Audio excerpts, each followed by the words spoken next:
بسم اللہ الرحمن الرحیم۔ صبح کا وقت یہ بہت برکتوں والا ہوتا ہے، اس لیے جو صبح سویرے اٹھتا ہے تو اللہ تعالیٰ اس کے سارے کام بنا دیتا ہے، اور جو صبح سویرے نہیں اٹھتا اور دیر کے ساتھ اٹھتا ہے تو ان کے سارے کام بے برکت ہوتے ہیں۔ ایک صحابی عبداللہ بن سخر رضی اللہ تعالیٰ عنہ نے اپنی تنگ دستی کا شکایت کیا تو اللہ کے نبی صلی اللہ علیہ وسلم نے ان کو ارشاد فرمایا کہ آپ اپنے قافلے صبح سویرے بھیجا کریں، یعنی صبح سویرے اپنا کام شروع کیا کریں۔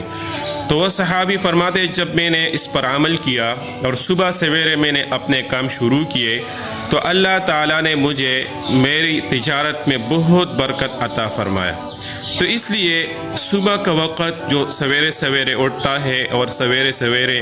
اپنے کام شروع کرتے تجارت شروع کرتا ہے تو وہ بہت خوشی کے ساتھ اپنی زندگی گزارتا ہے،